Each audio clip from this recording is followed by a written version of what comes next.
We caught an AI getting a math problem wrong, and then we looked inside its head, and the right answer was already in there. Define in there. Plain addition, it typed the wrong digit. But if you read its internal state the instant before it answered, the correct number is sitting right there. It knew. It just rounded it off at the last second. Which is a completely different kind of mistake than not knowing. That's not ignorance. That's a slip on the way out the door. And that's the mood of the whole episode. No theme today. Fridays we just grabbed the week's strangest and most useful papers, but a lot of them kept poking the same nerve. Which nerve? The gap between looking right and being right. A robot's dream that looks perfect and can't actually be done. A model that knows the answer and fumbles it. A chatbot that sounds in character for the wrong chapter of the story. A robot with lovely intentions that won't take no for an answer. A grab bag, but a pointed one. Fridays are for the wild cards. Start with the dreams. Because we spent yesterday on robots that learn by dreaming, and somebody just checked whether the dreams are real.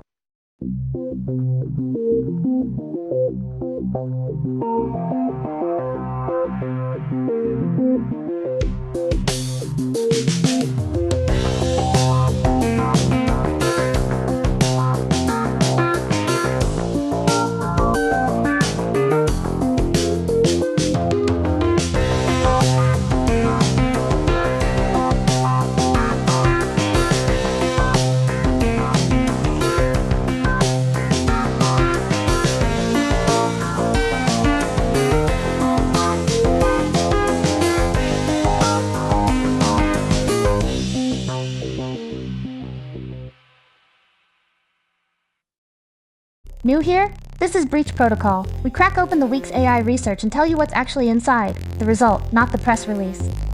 I'm Vestra. I chase the mechanism, how a thing works, and whether it survives a hard look. Luna brings the pattern across papers. I check whether it holds. And I'm Luna. Fridays we don't pick a theme. We just grab the most interesting things the week coughed up. And today they keep prodding the same question. Does it actually work, or does it only look like it does? Start with the one that put video models on trial. So yesterday, 2 NVIDIA papers, the whole pitch was train robots in dreamed worlds. A model imagines a robot doing a task, and that imagined video becomes the training. Gorgeous idea. And the obvious question nobody had actually tested. This paper tests it. Dream.exe, like a dream you try to run as a program. They take these beautiful AI-generated videos of a robot doing a chore, and they ask a real robot arm, in a simulator, to physically reproduce the exact motion in those pixels. Does the dream survive contact with physics? Sometimes. On the simplest tasks, pick something up, press a button. The best models get the robot to actually finish maybe 1 try in 5. Multi-step tasks, like open a drawer then grab the thing inside, almost everything scores 0. So there's some real physics in there, but it's thin, and it shatters the moment a task has 2 steps. And here's the finding I can't stop thinking about. They measured how good each video looks, how physically plausible, against whether it actually works. And the correlation is basically nothing. Nothing. The prettiest, most convincing video is no more likely to be executable than an ugly one. They've got this line, a video of a robot arm gracefully passing straight through a solid table scores just as well, by the standard measures, as one that obeys physics. That's the entire problem with generative evaluation in one sentence. We grade these things on how convincing they look, and convincing has nothing to do with correct. Now, to be fair to yesterday's papers, does this sink them? I don't think so, and the paper's honest about why. A big chunk of the failure isn't the dream. It's the step where they turn a flat video into 3D motion. Hand the system perfect depth information and the success rate jumps way up. So the dream is better than it looks. The bottleneck is reading 3 dimensions out of 2. That's a fairer read. The optimistic version of yesterday survives. Internet video does encode some real physics, but this is the cold shower it needed. Looking right is not the same as working. Back to the math mistake from the top, because the mechanism is genuinely beautiful and I want to do it justice. Go. How does a language model actually add 2 numbers? Because it's not a calculator. It is not. There's no carry the one algorithm in there. What it does is build a point in a huge internal space, thousands of dimensions, and where that point lands decides which digit comes out. A point in space picks the digit. Right. And this paper maps the shape of that space. There are 10 basins, 1 per digit, 0 through 9. To answer, the model rolls toward a basin and settles. Most of the time it settles cleanly and you get the right digit. And when it's wrong, it gets stranded on the ridge between 2 basins. Here's the deep part. Inside the model, there's a smooth, continuous quantity, Think of it as the pressure of the carry coming in from the columns to the right. The true carry is just that number rounded down, but the model holds a slightly noisy version of it. And when the real value is sitting right on a boundary, a 1.98 that should round to 1, a tiny tremor tips it to 2. So the wrong answer isn't a wrong belief, it's a rounding error on a smooth dial. That's exactly it. And they prove it 2 ways. They can read the correct answer out of the internal state even when the model says the wrong thing, so it knew. And they can nudge it. A confident answer takes a big shove to flip, but a wrong answer is already teetering, so a feather flips it. There's something almost poetic about that. The errors live in the no man's land between 2 truths. And I'll give you a genuine controversy to go with it. A famous earlier result said models represent numbers like a clock laid out on a circle. This paper looks and says, no, here they sit on a line of basins, and 0 and 9 are at opposite ends, nowhere near each other. So the field doesn't even agree on the shape. Which is the honest state of this work. But the payoff is concrete. Once you know it's a rounding slip, you can force the model to double-check its own carry, and you fix a real chunk of the errors. No retraining. Just stop it from rounding at the wrong moment. Now something hopeful, because it's not all cold showers. You can hand a big model a language it has never seen. Give it a little dictionary, a grammar sketch, a few example sentences, all in the prompt, and it can translate. Right then, from the book in front of it. That part's been known. Where's the new result? The new result is how you train for it. Because if you train a model on a handful of these languages the normal way, it memorizes those specific languages and falls on its face the moment you show it a new one. This paper trains it with reinforcement learning instead, and the model learns a different thing. Which is? Not the languages, the skill of using the reference material, how to read a dictionary entry and actually apply it. So the reward isn't, did you learn Swahili? It's, did you get this translation right, given the book you were handed? And over many languages, the only thing that generalizes is the look-it-up skill itself. And the split is clean. On the languages it trained on, the old memorizing method wins. It crammed. But on 5 brand new languages, unrelated, never seen, the reinforcement learning model roughly triples it. And here's the part I'd put a pin in. The crammer doesn't just lose on the new languages. It does worse than the untouched model it started from. Studying actively made it worse at the new thing. Because it learned answers instead of the method. There's a clean way to see it too. Take the reference book away at test time. The crammer barely flinches. Its knowledge is baked in. The reinforcement learning model collapses because it was genuinely relying on reading the book. That dependency is the whole point. It's the difference between a student who memorized the vocab list and one who learned to use the dictionary. And for the thousands of languages with a grammar book and almost no data, that second student is the only one that scales. With a caveat I'll insist on. The translations are still rough. This is, can it transfer at all, not is it good. But as a proof that reinforcement learning teaches a portable skill instead of a memorized answer, that's a real result. Lighter one, and it's about all those roleplay chatbots. Talk to a character from a book, a companion app. Usually we judge them on staying in character. This paper says that's the wrong target. How is staying in character the wrong target? Because real characters change. Their example is Harry Potter. Early on, his sense of justice is basically, people who hurt others deserve to be punished. 5 books later, he's somebody who thinks people are shaped by hidden pain and forgiveness is possible. Same character, different person. So if you ask the chatbot, would you forgive the bully who tormented you? The right answer depends on which chapter you're standing in. That's the whole test. They ask the same question at every stage of a character's arc, and a good answer has to shift the right way. And here's the twist. Being too consistent is now a failure. A bot that gives the same answer at every age is doing it wrong. That inverts the usual complaint. We normally worry the bot loses its persona. Here the bug is the bot holds one fixed persona when the character was supposed to grow. And the thing that helps most is handing the model a map of the character's emotional journey, rather than letting it look up old quotes. The gap is biggest exactly when you drop the character into a situation the book never wrote. Which makes sense. And it's a clean little jab at retrieval. If the scene was in the text, looking it up works fine. When the scene was never written, there's nothing to retrieve, and the model has to actually be the character instead of quoting it. To improvise as them, not recite them. The honest caveat, the whole thing is built and graded by other language models reading novels. So correct character behavior is ultimately an AI's literary opinion. But the core idea, grade the trajectory, not the snapshot, that's a sharper way to think about any character AI. Speaking of staying in character, here's a robot that can't get out of its own. Household robots and the moments where 2 human values collide. Give me the scenario. An older woman is struggling to walk to the bathroom. Her husband's just outside. The robot can step in and physically help her. That's safety. It can hang back and let her do it herself. That's her dignity, her independence. Or it can go get the husband. Deferring to family. None of those is wrong. Right. No correct answer, only different values winning. And the benchmark measures which one the robot reaches for. 2 findings. 1.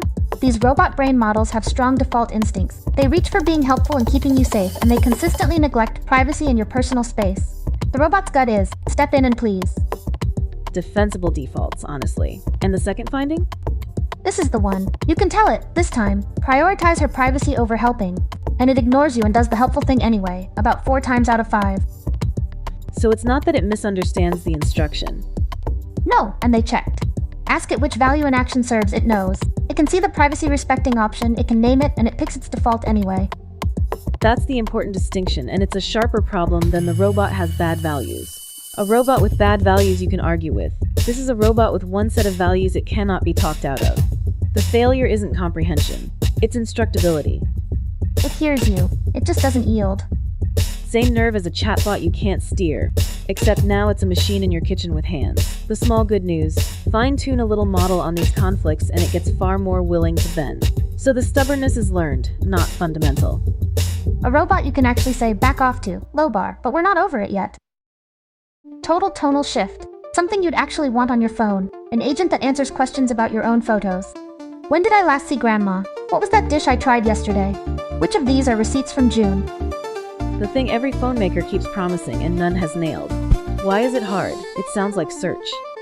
Scale and privacy. Your camera roll is years deep, thousands of photos, and one high-res photo is over 1,000 tokens. They point out a full roll can run into millions. You cannot just pour it into a model.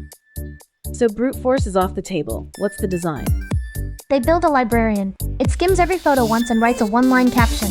A personalized one that actually knows who your people are. It groups photos into trips and events.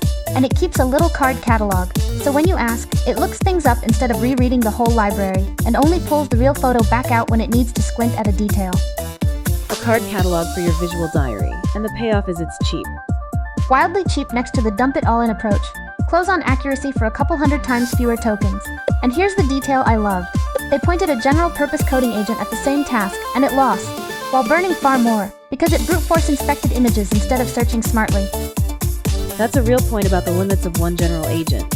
For a fundamentally different kind of data, pictures, not text, the purpose-built tools aren't a nicety. They're the whole ballgame. The generalist isn't always the answer. The honest caveats are the obvious ones. It's a benchmark, not a shipped product, and there's a genuine privacy cost. The fully private, stays on your phone version works, but it's noticeably worse, which is the trade nobody wants to say out loud. The good version sends your photos to the cloud. Stay on privacy because there's a paper that reframes the whole memorization scare, and it might be the quietly most important one today. The models memorize their training data thing. Right. The headline demos are real. Feed a model the first chunk of a document it trained on, and it completes the rest word for word. Everyone takes that as proof these things are privacy time bombs. This paper says we're measuring the wrong thing. What's the right thing? The difference between what a model can be forced to do under attack and what it actually does when you just use it normally. They call the second one propensity. A model can be fully capable of regurgitating training data and have almost no tendency to do it in ordinary use. So, can it versus will it? That's the split. And when they measure both, the gap is enormous. Hit the model with the extraction trick, and verbatim leakage jumps dozens of times over. Just talk to it like a normal person, and it's nearly nothing. A lockpicker can open your door in 30 seconds. That doesn't mean your door swings open every time the wind blows. That's the paper's own analogy, and it's the right one. The capability is real, the everyday behavior is rare, and they tie it to the law. Regulators care about foreseeable leakage in normal use, which is the propensity question, not the worst case. So is this comforting or not? I can hear both episodes. Both, honestly, which is why I like it. If you're worried about a copyright suit, it only regurgitates under deliberate attack, cuts for the model maker. If you're the attacker, the capability is right there. The honest move they push is simply, report both numbers. Stop quoting the lockpick as if it were the weather. The one catch, they can only do this on models whose training data is fully open. And that's the uncomfortable footnote on a lot of safety work. The closed frontier models everyone actually worries about, you can't audit this way. The The thing you can measure isn't quite the thing you're scared of. Economics of thinking. Reasoning models get better when you let them think longer, but every extra token of thought costs money. So if you've got a fixed budget and a stream of questions, how do you spend it? And the dumb default is the same budget for every question. Which wastes it twice over. You overfeed the easy ones that were already done, and you pour thinking into impossible ones that fail no matter what. This paper borrows from economics.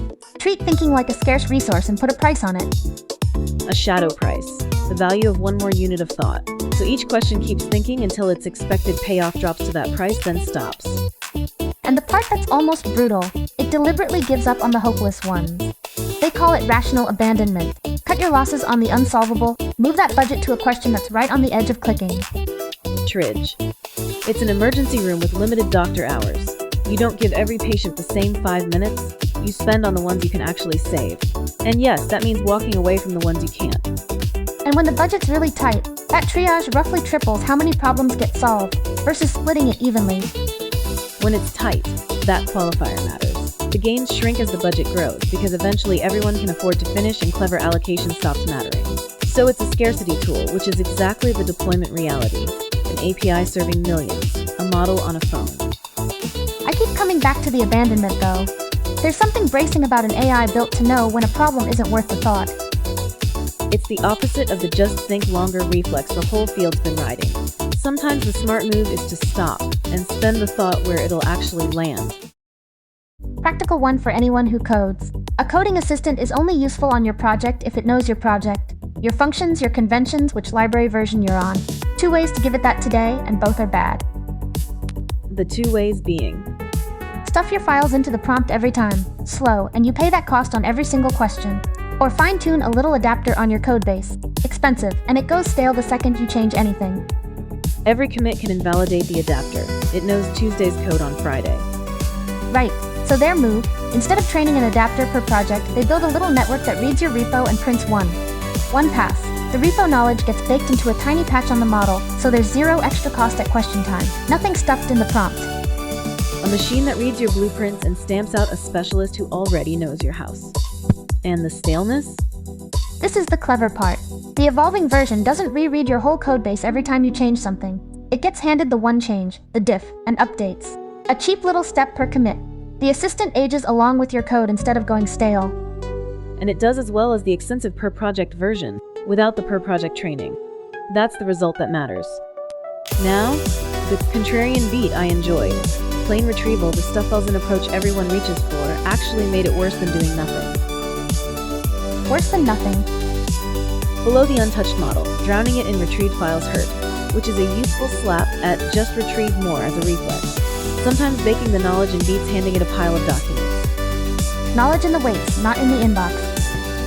Caveats are real. One language, one small model, one task. But the shape of the idea, generate the adapter, then update it per change. That's a genuinely nice answer to model staleness.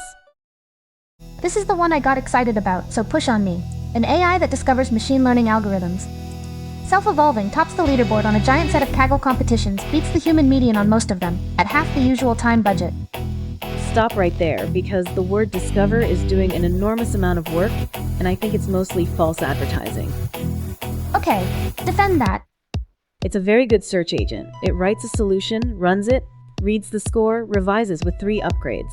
Parallel attempts that can borrow ideas from each other. A shared memory so it never repeats a mistake. And a planner that decides what to change separately from how to code it. That's a tireless Kaggle grandmaster. It is not inventing new mathematics. But it also beat the specialized math discovery systems on a batch of open problems. By how much? Go look. The improvements are in the 5th and 6th decimal place on constants that were already optimized. And it loses several outright. That's not discovery, that's polishing. And on Kaggle, when you read what it actually does, it's fused this known vision model with that known network. Swap this loss for that one. Smart recombination. Exactly what a strong human competitor does. Yeah, okay, I oversold it. It's automating the grind of machine learning engineering, which is genuinely valuable, but I jumped from found a great solution by searching to invented a new method, and that's the leap the title wants me to make. And the ablation backs you down honestly. Strip out the search and the memory, and the frontier model alone is much weaker. So the headline isn't the AI is a genius. It's search plus don't repeat your mistakes beats raw model calls. A real finding. Just a quieter one. tireless, not brilliant. And tireless is worth a lot.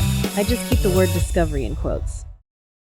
Flip side of every assistant. Normally you bring it a problem, it solves it. This one goes hunting for problems you haven't noticed yet. Define the setting because find problems is vague. Your workspace or a code base. Scattered across your emails, your calendar, your files, there are issues nobody has typed into a prompt. A conflict, a thing that's quietly broken, a bug spread across several files. Their argument is the most consequential issues are exactly the ones you haven't noticed. The assistant's job is to surface them. A building inspector, not a contractor. You don't point at the broken thing, it walks the whole house and hands you the list. That's their analogy too. And here's the bit I found sharp. The naive way to do this is throw a swarm of agents at it in parallel. That did worse. Worse than what? Worse than one agent doing a few careful passes, where each pass remembers what it already found and goes looking for something new. 10 inspectors all flag the same dripping faucet. One inspector doing 3 rounds finds the faucet, then the wiring, then the cracked beam. Sequential with memory beats parallel and forgetful. That's a genuinely useful counterpoint to the just spawn more agents instinct that's everywhere right now.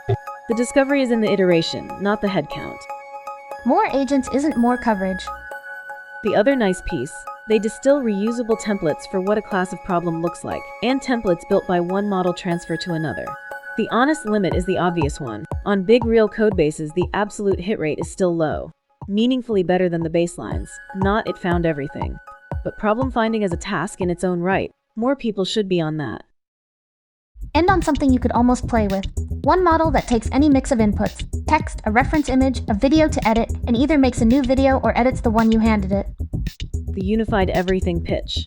The catch is usually that those models are enormous and slow. Right, and this one's the small and fast counter move. Half the size of the big unified models, and much faster, and the speed comes from one genuinely clever trick about how it edits.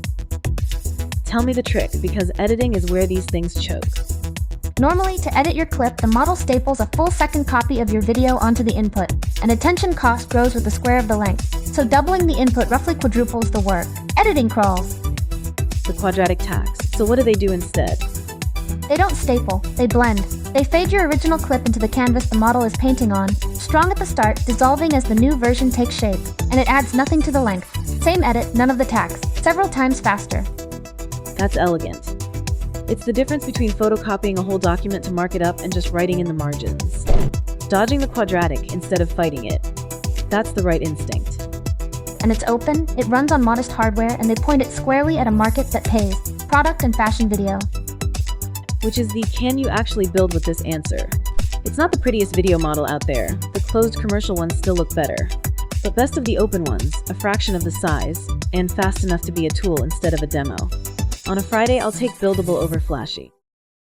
No theme today, but pull it together anyway. What did Friday add up to? One quiet lesson under all of it. Stop trusting how things look. The dream that renders perfectly and can't be done. The model that knows the answer and rounds it wrong. The leak you can only trigger by attacking. Half of getting these systems right is measuring the thing you actually care about, instead of the thing that's easy to see. And on the bright side, a model that learns a skill instead of an answer, a robot you might one day actually steer, an assistant that finds the problem before you do. What's stuck with you? The addition one. There's something humbling about it. We keep asking whether these things reason or just pattern match, and the honest answer this week was something in between. It computes a real quantity, and then it rounds it off badly. It knew and it slipped. Mine's the stubborn robot. The failure there wasn't intelligence. It understood every option. It just wouldn't be told. And as these things grow hands, smart but won't listen is the failure mode I'd worry about most. Knowing the right thing and not doing it. Very human flaw to build in. Let's not make that the legacy. This has been Breach Protocol. We cracked the black box so you don't have to. See you next time.